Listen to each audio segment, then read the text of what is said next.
This number, if it hits the estimate, what does that represent in this first report of this year? Obviously, it's the December number. But what does it represent? Does it represent equilibrium? Does it represent a change in your mind?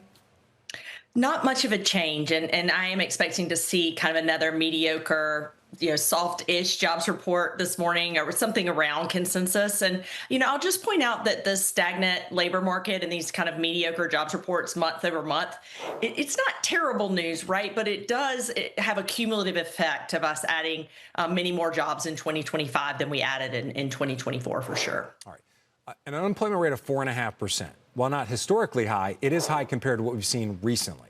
How concerning should that be for investors, the idea of unemployment ticking up and perhaps really impacting some of the consumer spending that we've seen that's been very strong, not only over the holiday season, but all of last year?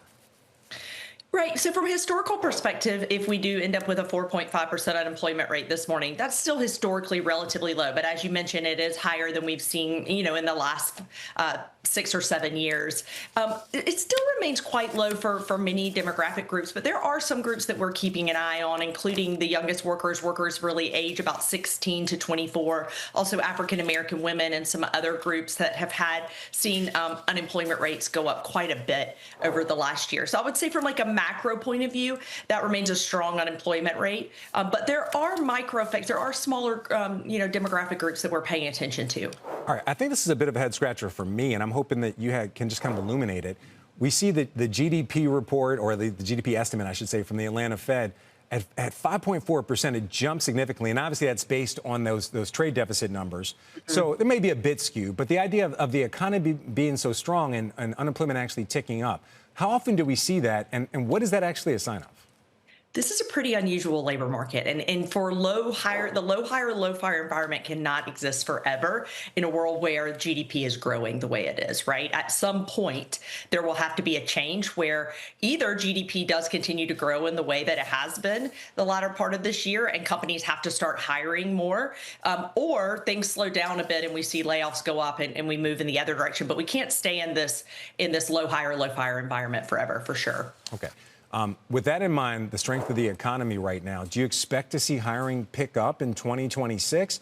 Or are companies trying to figure out how they can use AI going forward and maybe more hesitant to hire? I think that is a great question, and I wish I had foresight to be able to answer it perfectly.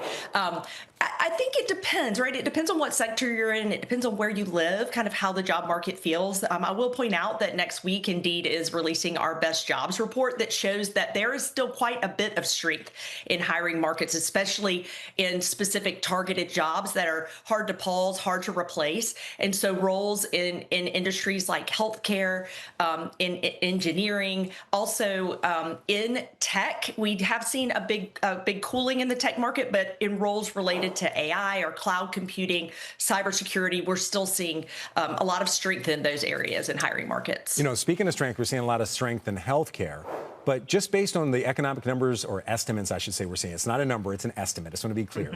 And especially with the sense that, or the thought that we're going to see a continued build out of the AI build out and all that, shouldn't we be seeing hiring in manufacturing pick up? Shouldn't we see hiring in industrials and trades pick up significantly?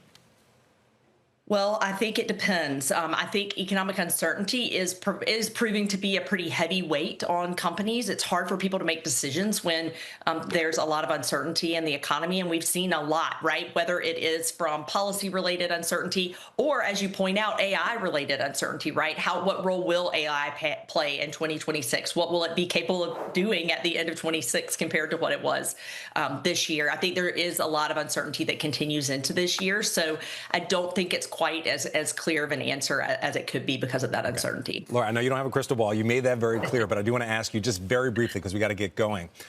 We could see a ruling by the Supreme Court later today on the tariffs. As another guest mentioned, the administration has said they have other tools to kind of put those tariffs back in place in a different form. If it gets struck down by the Supreme Court or upheld, does that either way have an impact on hiring and the job market? It could, and depending on what that ruling is and how the administration responds to it, you could see, I would say, either an increase in that uncertainty I just mentioned, or it could clear up some of the uncertainty if it's not possible for them to put those tariffs back in place. So I could see it going either way, actually, depending on how the administration responds.